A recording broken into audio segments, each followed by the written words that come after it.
മഹാഭാരതം ആ യുദ്ധം വർണ്ണിക്കുകയാണ്. തനിക്ക് ഇങ്ങനെ ദിവ്യദൃഷ്ടി തന്ന വ്യാസഭഗവാനെ ആദ്യം തന്നെ നമസ്കരിക്കുന്നു.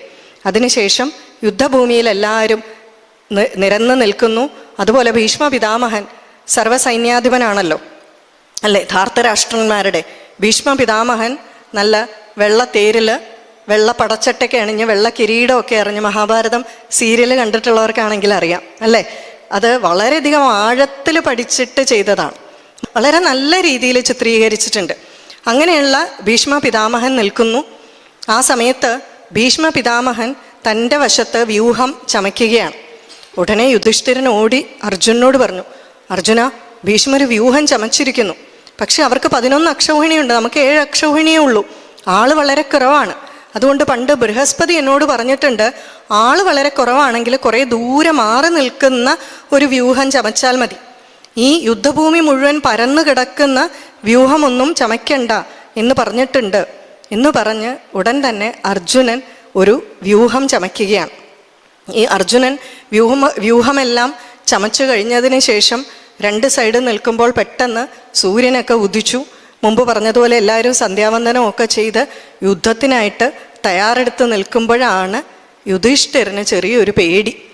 ഭീഷ്മര് രചിച്ച വ്യൂഹം ശരിക്കും അപ്പോഴാണ് കാണുന്നത്. ഭീഷ്മർ രചിച്ച വ്യൂഹം എങ്ങനെയാണെന്നറിയോ? 1,00,000 ആനകൾ. ഈ 1,00,000 ആന എന്ന് പറഞ്ഞാൽ അടുത്തടുത്തല്ല കേട്ടോ നിൽക്കുന്നത്. 64 കിലോമീറ്റർ വീതി, 64 കിലോമീറ്റർ നീളം. എപ്പോഴും അത് ഓർത്തോണം.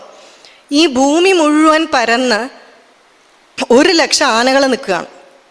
ഈ ഓരോ ആനയും ചുറ്റിപ്പറ്റി അസംഖ്യം രഥങ്ങൾ, അതും അടുത്തല്ല, വളരെ അകന്ന്. ഈ ഓരോ രഥത്തിനെയും ചുറ്റിപ്പറ്റി അനേകം കുതിരകൾ, കുതിരപ്പടയാളികൾ. ഓരോ കുതിരപ്പടയാളികളെയും ചുറ്റി അസംഖ്യം കാലാളുകൾ. ഒന്ന് സങ്കല്പിച്ച് നോക്കി, ഇതുപോലുള്ളൊരു വ്യൂഹമാണ് ചമച്ചത്. ഇത് കണ്ടപ്പോഴത്തേക്കും യുധിഷ്ഠിരന് ഭയമായി. യുധിഷ്ഠിരന് വളരെയധികം പേടിയായി. ഭഗവത്ഗീതയിൽ 16-ാം അധ്യായത്തിൽ പറയുന്നുണ്ട്, ദൈവാസുര സമ്പത്ത് വിഭാഗ യോഗം എന്ന് പറയുന്ന ഒരു അധ്യായമുണ്ട്. സാധകന് വേണ്ട 26 സമ്പത്തുകളെ പറ്റി ആണ് ഇതിൽ പറയുന്നത്. അതിൽ 1-ാമത്തെ സമ്പത്ത് എന്ന് പറയുന്ന അഭയമാണ്. അതാണ് യുധിഷ്ഠിരനില്ലാത്തത്. ബാക്കി 25 പാണ്ഡവന്മാർക്കുണ്ട്. ആ ഭയം എന്ന് പറഞ്ഞാൽ എന്താ? ഭയമില്ലാത്ത അവസ്ഥ. യുധിഷ്ഠിരൻ ഇടയ്ക്കിടയ്ക്ക് പേടിയുണ്ട്. വ്യാസഭഗവാൻ പറയുന്നുണ്ട്, പല ദിവസവും ഈ ഭീഷ്മരെയും ദ്രോണരെയും കർണനെയൊക്കെ ചിന്തിച്ചിട്ട് യുധിഷ്ഠിരൻ ഉറക്കം തന്നെ ഇല്ലാന്ന്, പേടിച്ചിട്ട്. കാരണം എന്തൊക്കെയാണേലും അവരുണ്ട ചോറിനെ നന്ദി കാണിക്കത്തുള്ളൂ. അവരെവിടെ പോയി നിൽക്കും? അപ്പുറത്തെ സൈഡിലേ പോയി നിൽക്കൂ എന്ന് യുധിഷ്ഠിരൻ ഭയങ്കര മിടുക്കനാണ്. അതുപോലെ ഇതെല്ലാം ഭയങ്കര എന്നുള്ള പദം ഉപയോഗിക്കാൻ പാടില്ലാത്തതാണ്, പറഞ്ഞു വന്നപ്പോൾ പറഞ്ഞതാണ്. വളരെയധികം ഷാർപ്പാണ്. ക്യാരക്ടർ സ്റ്റഡി വളരെയധികം നന്നായിട്ട് നടത്തിയിട്ടുള്ള ആളാണ്. പക്ഷെ എന്താണ് പ്രശ്നം? തൻ്റെ ജ്യേഷ്ഠൻ പറഞ്ഞാൽ അണുവിട ചലിക്കാത്തവരാണ് ബാക്കിയുള്ളവർ. അപ്പം എന്താണ്? യുധിഷ്ഠിരൻ ഈ ഭയം എന്നുള്ള ഒരു ഭാവമുള്ളത് കൊണ്ട് അതുകൊണ്ടുള്ള ദുരിതങ്ങൾ ഇവരെല്ലാം അനുഭവിക്കേണ്ടി വന്നു. പത്നിക്കും ഇതെല്ലാം അനുഭവിക്കേണ്ടി വന്നു. അപ്പോൾ പേടിച്ചു നിന്നിട്ട് പറഞ്ഞു, അർജുന, ദേ നോക്കിയില്ലേ ഭീഷ്മരെ ചമച്ചിരിക്കുന്ന വ്യൂഹം കണ്ടോ? അപ്പം പറഞ്ഞു, ജ്യേഷ്ഠ, ഒന്നുകൊണ്ട് പേടിക്കണ്ട. ഇവിടെ അർജുനൻ്റെ ആ ഭാവം ഒന്ന് കാണേണ്ടതാണ്. ഒന്നും പേടിക്കണ്ട.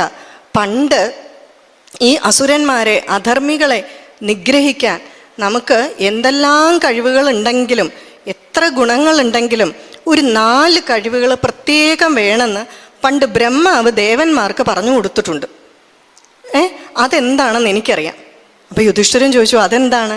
അതാണ് സത്യം, ധർമ്മം, ദാനം, പരിശ്രമം. ഇത് 4ഉം നമുക്ക് നല്ല രീതിയിൽ ചെയ്യാം. ധർമാധർമ്മങ്ങൾ കൃത്യമായിട്ട് നോക്കി മനസ്സിലാക്കി അഹങ്കാരമില്ലാതെ നമുക്ക് പരിശ്രമിക്കാം. തീർച്ചയായിട്ടും എന്താണ്? വിജയം നമുക്ക് തന്നെ. അടുത്ത വാചകമാണ് ശ്രദ്ധിക്കേണ്ടത്. ജ്യേഷ്ഠ, മറ്റൊരു കാര്യം കൂടി ഞാൻ പറയാം. എന്നോട് നാരദ മഹർഷി പറഞ്ഞിട്ടുണ്ട്, ശ്രീകൃഷ്ണൻ എവിടെയുണ്ടോ അവിടെയാണ് വിജയം. പണ്ടേ അവിടെ പോയി ദുര്യോധനനും ശ്രീകൃഷ്ണനും പോയി കൃഷ്ണൻ്റെ അടുക്കൽ സഹായം അഭ്യർത്ഥിച്ചപ്പോൾ അർജുനൻ ശ്രീകൃഷ്ണനെ മതി എന്ന് പറഞ്ഞതിൻ്റെ കാരണം മനസ്സിലായോ? ആ വാക്കുകളിലുള്ള, ഗുരുവിൻ്റെ വാക്കിലുള്ള വിശ്വാസം. നമ്മളൊക്കെ ആണെങ്കിൽ അങ്ങനെയൊക്കെ പുള്ളി പറയും, പക്ഷേ നാരദരങ്ങനെയൊക്കെ പറയും. ഇത് ശരിയാണെന്നെന്താ അല്ലേ? നമുക്കൊരു പേടിയുണ്ട്.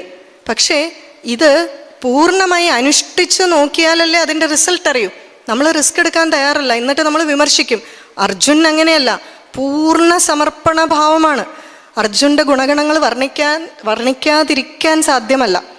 അർജുനൻ ചോദിക്കുന്നുണ്ട് ഒരു കാലത്ത്, എൻ്റെ ഭഗവാനെ, ഈ ഭീഷ്മരും ധർമ്മിഷ്ഠനായിട്ടുള്ള ഭീഷ്മരും യുധിഷ്ഠിരനും ഒക്കെ ഉള്ളപ്പം ഈ 2-3 കല്യാണമൊക്കെ കഴിച്ച് ഭൗതിക ലോകത്തിൽ നടക്കുന്ന എനിക്കെന്തുകൊണ്ടാണ് അങ്ങ് ഭഗവത്ഗീത ഉപദേശിച്ച് തന്നത് എന്ന്. അപ്പം പറയുന്നുണ്ട് ആ അർജുനൻ്റെ സമർപ്പണ ഭാവമാണ് എന്ന്. അതിനൊരു ഉദാഹരണം പറയുന്നുണ്ട്. ഒരിക്കൽ അർജുനും ശ്രീകൃഷ്ണനും കൂടെ വളരെ റിലാക്സ്ഡ് ആയിട്ട് ഉലാത്താൻ പോകുന്ന സമയത്ത് ആകാശത്തിൽ പെട്ടെന്ന് ഒരു പക്ഷിയെ കണ്ടു. അപ്പോൾ ശ്രീകൃഷ്ണൻ പറഞ്ഞു, അർജുന, അതേ ഒരു പരുന്ത് പോകുന്നു. അപ്പോൾ അർജുനൻ നോക്കി, ആ അതെ ഭഗവാനെ, പരുന്താണ്. അപ്പോൾ ഉടനെ ശ്രീകൃഷ്ണൻ പറഞ്ഞു, അത് പരുന്തല്ല കേട്ടോ, അത് ഒരു കാക്കയാണെന്നാണ് തോന്നുന്നത്. ഉടനെ അർജുനൻ പറഞ്ഞു, ആ ഭഗവാനെ ശരി, അത് കാക്കയാണ്. കുറച്ച് കഴിഞ്ഞപ്പോൾ ഭഗവാൻ വീണ്ടും പറഞ്ഞു, അങ്ങനെയല്ല, അത് കഴുകനാണെന്നാണ് തോന്നുന്നത്. അപ്പോൾ അർജുനൻ പറഞ്ഞു, ആ ഭഗവാനെ ശരിയാ, കഴുകനാണ്. ശ്രീകൃഷ്ണ ഭഗവാൻ ചോദിച്ചു, നിനക്കെൻ്റെ അർജുന, നിനക്കായിട്ട് പ്രത്യേകിച്ച് ഒരു അഭിപ്രായവും ഇല്ലേ എന്ന് ചോദിച്ചപ്പോൾ അർജുനൻ തൊഴുതുകൊണ്ട് പറഞ്ഞു, എൻ്റെ ഭഗവാനെ, പരുന്തിനെ കാക്കയാക്കാനും കാക്കയെ പറയുന്ന നിമിഷം കൊണ്ട് കഴുകനാക്കാനും കഴിവുള്ള ആ ഭഗവാനാണ് എൻ്റെ മുന്നിൽ നിൽക്കുന്നതെന്ന് എനിക്കറിയാം. അതുകൊണ്ട് എൻ്റെ തടിക്ക് നല്ലത് എന്താണ്, അങ്ങ് പറയുന്നത് കണ്ണുമടച്ച് കേൾക്കുക. ഈ ഒരു സമർപ്പണ ഭാവമാണ് അർജുനെ ഇതിനെല്ലാം അധികാരിയാക്കിയത് എന്ന് പറയാം. അപ്പം അർജുൻ ഇവിടെ പറയാണ്, ഒരു സംശയം വേണ്ട, നാരദ മഹർഷി പറഞ്ഞിട്ടുണ്ട്. എന്താണ്? കൃഷ്ണനുള്ളിടത്തേ ജയമുള്ളൂ, കൃഷ്ണൻ്റെ ഗുണമാണ് വിജയം. അപ്പോൾ പിന്നെ ജ്യേഷ്ഠൻ എന്തിനാ പേടിക്കുന്നത്? ഉറപ്പായിട്ട് വി വിൽ വിൻ, നമ്മൾ ജയിക്കും, യാതൊരു സംശയവും വേണ്ടാന്ന് പറഞ്ഞു. അപ്പോൾ പിന്നെ സന്തോഷമായി. ഉടൻ തന്നെ അർജുനനോട് ഭഗവാൻ പറയുകയാണ്, ദുർഗാദേവിയെ പ്രാർത്ഥിക്കുക എന്ന്. ഒന്ന് ആലോചിക്കുക, ഏത് നമ്മൾ കർമ്മങ്ങൾ അനുഷ്ഠിക്കാനായിട്ട് തുടങ്ങുന്നതിന് മുമ്പും ധ്യാനിക്കും അതാതിൻ്റെ ദേവതമാരെ, അല്ലേ? പലയിടത്ത് അലഞ്ഞു നടക്കുന്ന നമ്മുടെ ശ്രദ്ധയെ ഒരിടത്തേക്ക് കൊണ്ടുവരാൻ ഏകാഗ്രതയ്ക്ക് വേണ്ടി. ഇവിടെ ഏത് ദേവിയാണ്? ധ്യാന ശ്ലോകങ്ങൾ ചൊല്ലില്ലേ? ആദിത്യ ഹൃദയമന്ത്രം, അല്ലെങ്കിൽ ഈ പറഞ്ഞ പോലെ ഭഗവത്ഗീതയൊക്കെ ചൊല്ലുമ്പോൾ ധ്യാന ശ്ലോകം ചൊല്ലും. അതൊരിക്കലും ആദിത്യ ഹൃദയമന്ത്രം എഴുതിയത് വാൽമീകി മഹർഷിയാണ്. അദ്ദേഹമല്ല ധ്യാന ശ്ലോകം എഴുതിയിരിക്കുന്നത്. അത് മറ്റേതെങ്കിലും ഋഷിമാരാണ് പൊതുവെ രചിക്കുന്നത്. എന്തിനാണ്? ആദിത്യ ഭഗവാനെ പറ്റിയുള്ള ഒരു സ്തോത്രം ചൊല്ലുമ്പോൾ നമ്മുടെ അലഞ്ഞു തിരിഞ്ഞ മനസ്സ് ആദിത്യ ഭഗവാനിലേക്ക് ശ്രദ്ധ കേന്ദ്രീകരിക്കും. അതുപോലെ പാർവതീദേവിയുടെ പരമമായിട്ടുള്ള ശക്തിയുടെ തേജസ്സുറ്റ രൂപമായിട്ടുള്ള ദുർഗാദേവിയെ പ്രാർത്ഥിക്കാനായിട്ട് ശ്രീകൃഷ്ണൻ പറയുകയാണ്. ഉടൻ തന്നെ തേരിൽ നിന്നിറങ്ങി അസ്ത്രങ്ങളൊക്കെ താഴെ വെച്ചിട്ട് അവിടെ നിന്ന് ദുർഗാദേവിയെ സ്തുതിക്കുകയാണ്. അർജുനൻ്റെ സ്തുതിയിൽ വളരെയധികം സന്തോഷിച്ച് ദുർഗാദേവി അർജുനൻ്റെ മുന്നിൽ പ്രത്യക്ഷപ്പെടുകയാണ്. അപ്പോൾ പറയുകയാണ്, നിൻ്റെ ഈ സ്തുതിയിൽ ഞാൻ തൃപ്തനായിരിക്കുകയാണ്.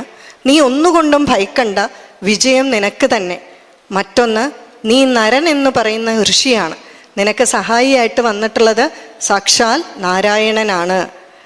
വജ്രധാരിയായിട്ടുള്ള ദേവേന്ദ്രന് പോലും, വജ്രായുധമല്ലേ ദേവേന്ദ്രകൻ്റെ കയ്യിലുള്ളത്, വജ്രായുധധാരിയായിട്ടുള്ള ദേവേന്ദ്രന് പോലും നിന്നെ പരാജയപ്പെടുത്താൻ സാധിക്കില്ല. പിന്നെയാണോ ഇവര് എന്ന് ചോദിച്ചപ്പോഴേക്കും സന്തോഷമായി. ഇനിയിപ്പം അർജുനൻ്റെ ആ ഒരു കോൺഫിഡൻസ് ലെവലൊക്കെ അങ്ങ് നല്ല ഉയർച്ചയിലെത്തി. കുറച്ച് കഴിയുമ്പോൾ ഇനി ഇത് താഴോട്ട് പോരും. അതുകൊണ്ടാണല്ലോ ഭഗവത്ഗീതയൊക്കെ ഉണ്ടായത്. എന്താണെങ്കിലും സന്തോഷമായി. ഉടൻ തന്നെ മറുവശത്തെ സർവ്വസൈന്യാധിപനായിട്ടുള്ള ഭീഷ്മര് ശംഖുമുഴക്കി. ശംഖുമുഴക്കിയപ്പോൾ ഇപ്പുറത്ത് ശ്രീകൃഷ്ണനാണ് ശംഖുമുഴക്കിയത്. അപ്പോൾ യുദ്ധനീതി അനുസരിച്ച് ഇവിടുത്തെ സർവ്വസൈന്യാധിപനായിട്ടുള്ള, നമുക്ക് പറയാം ഭഗവാനാണ്, എല്ലാം അറിയുന്നവനാണ്, അപ്പോൾ ഭഗവാൻ മുഴക്കിയാലും കുഴപ്പമില്ല എന്നൊക്കെ ന്യായം പറഞ്ഞാലും യുദ്ധനീതിയിൽ ഇതിനെന്താണ് ന്യായീകരണം? ഉദ്യോഗപർവത്തിൽ പറയുന്നുണ്ട്. അതായത് 7 സൈന്യാധിപന്മാരെ യുധിഷ്ഠിരൻ നിയമിച്ചു. അവരുടെ സൈന്യാധിപനായിട്ട്, അവരുടെ മുകളിലുള്ള സൈന്യാധിപനായിട്ട് ദൃഷ്ടദ്യുമ്നനെ വെച്ചു. എന്നാൽ ഇവരുടെ എല്ലാം മേൽനോട്ടം വഹിക്കാനായിട്ട് അർജുനെ വെച്ചു. അർജുനെ നോക്കാൻ ആരെ വെച്ചു? ഭഗവാനെ വെച്ചു. അപ്പോൾ ആരാണ് സർവ്വസൈന്യാധിപൻ? ഭഗവാനാണ്. നമുക്കും അങ്ങനെയല്ലേ, വായു, കരസേനയൊക്കെ നാവികസേനയൊക്കെ ഉണ്ടെങ്കിലും സർവ്വസൈന്യാധിപൻ എന്ന് പറയുന്നത്, ഇവർക്കെല്ലാം ഓരോരോ ഹെഡ് ഉണ്ടെങ്കിലും സർവ്വസൈന്യാധിപൻ എന്ന് പറയുന്നത് പ്രസിഡൻ്റാണ്. അതുപോലെ തന്നെ സർവ്വസൈന്യാധിപൻ ശ്രീകൃഷ്ണനായതുകൊണ്ട് ശ്രീകൃഷ്ണനും ആ ശംഖ് മുഴക്കി. അതോടുകൂടി ആ യുദ്ധം അങ്ങ് ആരംഭിക്കുകയാണ്. അപ്പോൾ യുദ്ധം ആരംഭിക്കാൻ തുടങ്ങുന്നു. അപ്പോൾ അർജുനൊരാഗ്രഹം, അപ്പുറത്തെ സൈന്യത്തിലുള്ള എല്ലാവരെയും ഒന്ന് കാണണം. അപ്പോൾ ഭഗവാനോട് പറഞ്ഞു, സേനയോരുഭയോർ മധ്യേ രഥം സ്ഥാപയമേച്യുത. ആ സേനയുടെ നടുക്കലേക്ക് കൊണ്ടുപോയി ആ രഥം ഒന്ന് കൊണ്ട് നിർത്തൂ ഭഗവാനെ എന്ന് പറയുകയാണ്. മറ്റൊന്ന്, ഭഗവത്ഗീതയെ പറ്റി പറയുന്ന ഒരു അപവാദം, അർജുനൻ യുദ്ധമൊന്നും ചെയ്യേണ്ട എന്ന് പറഞ്ഞു. അർജുനൻ അഹിംസയ്ക്ക് താല്പര്യം പറഞ്ഞു. പക്ഷെ ഭഗവാൻ എന്ത് ചെയ്തു? കൊല്ലാൻ പറഞ്ഞു. ഹിംസയ്ക്ക് കൂട്ടുനിന്നു എന്നാണ്.